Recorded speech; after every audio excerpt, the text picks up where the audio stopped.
Animes कई सदियों से चले आ रहे हैं, जिनके एयर्ड होने के कई रूल्स हैं, उनके टाइमिंग से लेकर उनके दिन तक। और आज हम बात करने वाले सीजनल, वीकली और फिलर वाले एनिमेस के बारे में।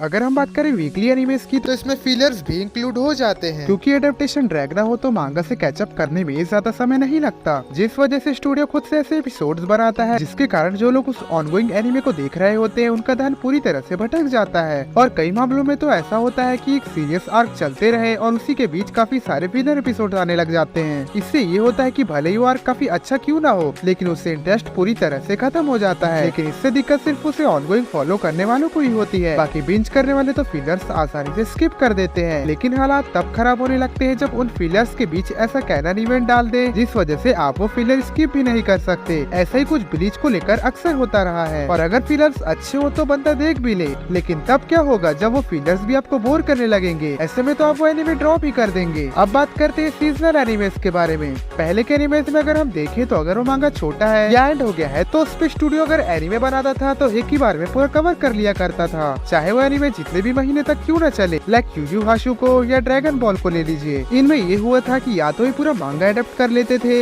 या फिर एक पूरा प्रॉपर स्टोरी आर्क खत्म करके ही रुकते थे, फिर चाहे उसे बनाने में कितने एपिसोड्स क्यों न लग जाए। लेकिन आज के टाइम के सीजनल एनिमेस में ऐसा नहीं होता, वो बस 12 से 24 एपिसोड्स के अंदर ही पूरे आर्क को खत्म करना चाहते हैं, जिससे कई बार ये हो जाता है कि स्टूडियो मांगा को काफी रश एडेप्ट कर लेता है, जैसे कि कई चीजें स्किप कर देना या फिर पेसिंग को काफी ज्यादा फास्ट कर देना। और बात सिर्फ इतनी ही नहीं है, जब उस एनिमे का नेक्स्ट सीजन आता है तब तक हमें वो इंटरेस्ट, वो हाइप या वो एक्साइटमेंट नहीं रह जाती। लेकिन अगला सीजन देखते देखते अगर वो अच्छा लग रहा है तो हम उसमें घुल मिल जाते हैं। पर कई बार कैरेक्टर्स से दोबारा कनेक्ट करने में भी स्टार्ट के एपिसोड्स में बड़ी दिक्कतें होती हैं। इस वजह से कई लोग सीजन 2 देखते ही नहीं या फिर ड्रॉप कर देते हैं। पर जो सारे सीजन्स को एक साथ बिंज करते हैं उन्हें ये प्रॉब्लम नहीं होती। अब बात करते हैं उन वीकली एनिमेस की जो हर वीक आते हैं और में फिलर्स भी नहीं होते, तब भी वो मांगा से 50 से 70 चैप्टर्स दूर रह के चलते हैं। जबकि देखा जाए तो एक एनिमे के एपिसोड्स में नॉर्मल 2 से 3 मांगा चैप्टर्स कवर करते हैं। फिर इनके साथ ऐसा कैसे हो जाता है, कैसे कर लेते हैं ये सब? वेल, अब तक तो आप समझ ही गए होंगे कि मैं किस एनिमे की बात कर रहा हूँ। वैसे तो मुझे ज्यादा ध्यान नहीं कि वन पीस को छोड़कर और कौन से main stream shonen animes weekly देते हैं। अब इसमें पोकेमोन जैसे शोज को इंक्लूड मत कर दीजिएगा। वन पीस में बाकी एनिमे से ये अलग है कि ये एक ही चैप्टर में 2 से 3 एपिसोड्स तक बना सकता है। वैसे भी इसके स्टूडियो टॉय एनिमेशन कितना ग्रीडी है ये तो आप सभी को पता ही होगा। वैसे फिर भी स्लो पेस्ड होने के बावजूद भी ये एनिमे को ऑनगोइंग देखने में पर्सनली मुझे कुछ उतना ड्रैग फील नहीं होता। लेकिन जब मैं इसे बिंज करके कैचअप करने के लिए देख रहा था तो स्पेशली टाइम स्किप के बाद मुझे वो चीजें काफी फील हुई थी। और जो भी ये कहते हैं कि वन पीस स्टार्ट में काफी स्लो है, उनसे मैं यही कहना चाहूंगा कि उल्टा उस टाइम पे इसका पेस अभी से ज्यादा फास्ट था, क्योंकि उस वक्त ये भी नॉर्मली बाकी एनिमेस की तरह 1 से 2 चैप्टर्स एक ही एपिसोड में अडेप्ट कर लेता था। और उस वक्त इसमें भी कुछ फिलर एपिसोड्स हुआ करते थे, लेकिन ब्लीच या नारुतो के जैसे बहुत सारी या बोरिंग या फिर किसी सीरियस आर्क्स के बीच में नहीं। और आज के टाइम में इसमें फिलर्स नहीं होते, तो आप समझ सकते हैं कि इसे कैसे अडेप्ट करते होंगे। जो स्टूडियो ड्रैगन बॉल में ट्रांसफॉर्म के नाम पे 4 एपिसोड्स निकाल लेता था, वो ऐसे एनिमे के साथ क्या कुछ नहीं करेगा जो हर वीक आता है। लेकिन उसके बावजूद भी इस एनिमे की हाइप बाकी दूसरे फैंडम को भी दिखाई देती है, जैसे कि गियर 5 का इंटरनेट ब्रेक करना और भी कई मेजर इवेंट्स। लेकिन वही अटैक ऑन टाइटन को ले ले तो उसके फाइनल एपिसोड्स आते आते उसकी हाइप पूरी तरह से खत्म हो गई थी। जबकि देखा जाए तो इसे एक साथ दिखाया जा सकता था, लेकिन मापा ने इसे खींच कर कई पार्ट वाइज डिवाइड कर दिया। उस वजह से ऑनगोइंग वाचर्स को ये काफी ज्यादा ड्रैग फील हुआ। लेकिन जो बिंज करेंगे उन्हें ये दिक्कतें नहीं आएंगी। सेम ऐसा जोजोस बिज़ार एडवेंचर स्टोन ओशिन के साथ भी हुआ था, जहाँ इसे एक साथ पूरे सीजन रिलीज कर देना चाहिए था, वही लंबे ब्रेक के साथ इसे अलग अलग 3 पार्ट्स के साथ रिलीज किया गया, जिस वजह से इसकी पूरी हाइप ही मर गई। इन कंक्लूजन, अगर जो वीकली एनिमेज है लाइक वन पीस, उसके प्रॉपर मजे आपको बिंज में भी मिल सकते हैं और वीकली में भी। लेकिन पेसिंग इश्यूज भी से कुछ लोगों को बिंज करने में भी फील हो सकते हैं और कुछ लोगों को वीकली देखने में ऊँट के मुंह में जीना लग सकता है। हालांकि मेरे साथ दोनों ही इश्यूज हो चुके हैं, लेकिन अब मुझे वीकली देखने में कोई प्रॉब्लम नहीं हो रही और प्रॉपर इंजॉयमेंट भी मिल जाता है। और अगर बात करें सीजनल या पार्ट वाइज रिलीज हो रहे हैं एनिमेस की, तो मेरे ख्याल से इन्हें एक साथ बिंज करने में ज्यादा मजा आएगा। वरना कई बार ऐसा होता है कि आपको सीजन 2 की वजह से सीजन 1 दोबारा देखना पड़ जाता है या फिर एक्सप्लेनेशन देखने के लिए टाइम निकालना पड़ता है। लेकिन अक्सर देखा जाए तो ज्यादातर कई लोग नॉर्मली भी ऑनगोइंग देख लेते हैं और उन्हें कोई भी प्रॉब्लम नहीं होती।